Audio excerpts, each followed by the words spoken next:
নমস্কার। India versus New Zealand এই দুই দলের কাছেই নিয়ম রক্ষার শেষ লিগ ম্যাচ। সেমির প্রস্তুতি স্বার্থে আজ তাহলে কি ভারতীয় একাদশে বদল হবে? তো ভিডিওটিতে বিস্তারিত যাওয়ার আগে দয়া করে ভিডিওটিকে একটা লাইক দিয়ে চ্যানেলটিকে সাবস্ক্রাইব করবেন। ভারতীয় দল তাদের লিগের ম্যাচে বাংলাদেশ ও পাকিস্তানকে হারিয়ে দিয়েছে। অন্যদিকে নিউজিল্যান্ডও এই দুই প্রতিপক্ষকে হারিয়ে সেমির টিকিট পাকা করেছে।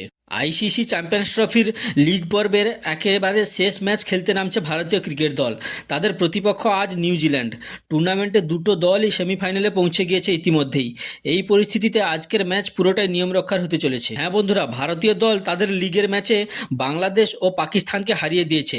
অন্যদিকে নিউজিল্যান্ডও এই দুই প্রতিপক্ষকে হারিয়ে সেমির টিকিট পাকা করেছে।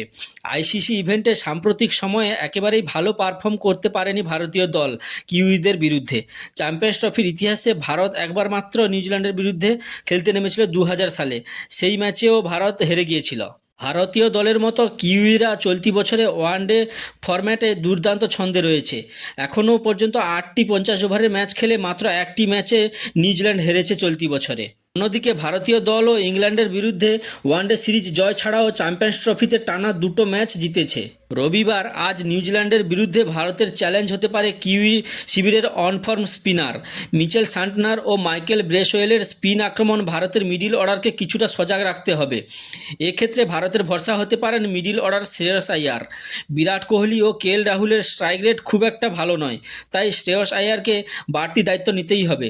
2023 সালে বিশ্বকাপের ফাইনালে শ্রেয়স স্পিনের বিরুদ্ধে 35 বলে 48 রানের ইনিংস খেলেছিলেন, 5টি ছক্কাও হাঁকিয়েছিলেন। নিউজিল্যান্ডের বিরুদ্ধে অধিনায়ক রোহিত শর্মাকে দেখা যাবে কি? ঘটনা হচ্ছে রোহিত শর্মা পুরো ফিট নন। পাকিস্তানের বিরুদ্ধে ম্যাচে ফিল্ডিং করার সময় চোট পেয়েছিলেন, হ্যামস্ট্রিংয়ে সমস্যা ধরা পড়েছিল রোহিতের। তারপর থেকে ভারতের নেটেও দেখা যায়নি হিটম্যানকে। শোনা যাচ্ছে নিউজিল্যান্ডের বিরুদ্ধে গ্রুপ পর্বের শেষ ম্যাচে রোহিতকে খেলানোর ঝুঁকি নাও নেওয়া হতে পারে।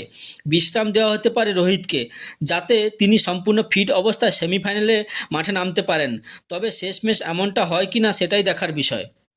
তো বন্ধুরা, আজ নিউজিল্যান্ড ও ভারতের ম্যাচে কোন দল জিতবে প্লিজ কমেন্টে জানিও এবং ভিডিওটিকে একটি লাইক করে চ্যানেলটিকে সাবস্ক্রাইব করে।